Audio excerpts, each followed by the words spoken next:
की तरफ से। गुजरात पुलिस द्वारा फर्जी लाइसेंस के आधार पर हथियार खरीदने और इस्तेमाल करने वाले आरोपियों के खिलाफ सख्त कार्यवाही के तहत अब सूरत शहर क्राइम ब्रांच ने इस पूरे रैकेट का बड़ा खुलासा किया है।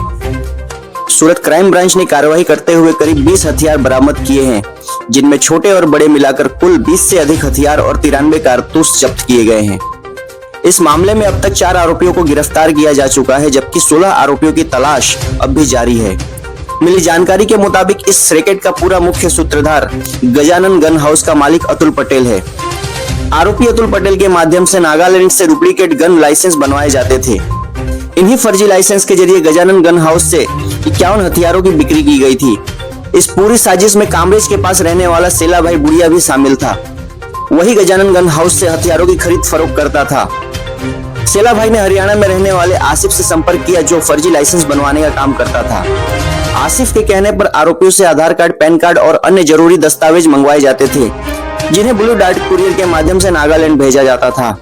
इन फर्जी लाइसेंसों के बदले नोएडा और दिल्ली से करीब 10 लाख रुपए तक की रकम वसूल कर आसिफ को भेजी जाती थी। नागालैंड से लाइसेंसों और हथियारों की प्रक्रिया पूरी होने के बाद इन्हीं दस्तावेजों के आधार पर गजानन गन हाउस से हथियार सौंप दिए जाते थे। फिलहाल पुलिस इस पूरे नेटवर्क की कड़ियों को जोड़ने में लगी हुई है और आगे की जांच जारी है। लाइसेंस इशू करवाए और उनको वेपन दिए गए। उसी के अनुसंधान में जब पुलिस ने रिकवरी किया तो उसमें हमें अलग अलग सूरत के अलावा आनंद, बड़ोदरा, अहमदाबाद, महसाणा, जामनगर, जूनागढ़, मोरबी, उनके भी लोगों के 14 लाइसेंस इनके पास जमा हुए हैं।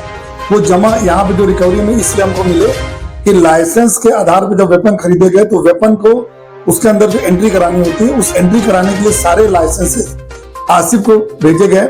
और आसिफ के जो ये पूरी मोडस ऑपरेंडी थी कि नागालैंड के एड्रेस पे सारा आधार कार्ड, पैन कार्ड, बाकी फोटो वगैरह वहाँ कुरियर कर दिया करते थे ब्लू डार्ट कुरियर के माध्यम से, और 8 से 10 लाख रुपया पर लाइसेंस के हिसाब से पैसा ये आसिफ को नोएडा और दिल्ली वहां पे आंगड़िया किया जाता था।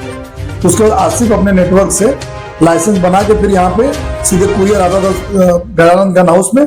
फिर यहाँ से उसके आधार पे सारे इनको जितने कस्टमर थे उनको दे दिए जाया करते थे, उससे वेपन भी इशू कर दिए करते थे।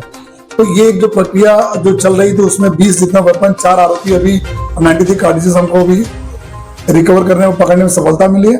और 16 आरोपियों के लिए हमारी जो 4 क्राइम ब्रांच की इंस्पेक्टर्स की टीम पूरी काम कर रही है जो है। और आने वाले समय में जो हमारी टीम भी नागालैंड गई है वो ये देख रही है कि लाइसेंस कैसे इशू हुए। कुछ केस में ऐसा भी है कि जो यूआईएन नंबर होता है, एक यूनिक आइडेंटिफिकेशन नंबर सारे वेपन्स और सारे लाइसेंस वालों की एक एमएचए की द्वारा जो दी गई है, उसके अंदर पे कुछ उसके ऊपर जो एंट्रीज हुई हैं, तो वो गलत एंट्री कैसे वहां पर हुई, किसने किया, उसके बारे में भी हमें जो नागालैंड पुलिस है उनके साथ में हमारा संकलन चल रहा है। और आने वाले समय में हम ये भी देख रहे हैं इनके रिमांड लेके कि इसका वेपन का उपयोग तो कहीं नहीं किया गया है। इनके अलावा और कितने लोग हैं जो वेपन इशू हुए हैं। अभी तक 51 वेपन जो गजानन गन हाउस से इशू किए गए हैं, ऐसे पुलिस के पास जो हमें रजिस्टर्स मिले उनके पास से हमें डेटा मिले हैं। लेकिन आगे और कौन कौन इसमें शामिल है उसके बारे में हमारा इन्वेस्टिगेशन चल रहा है, जो आने वाले समय में आपके साथ शेयर भी करेंगे।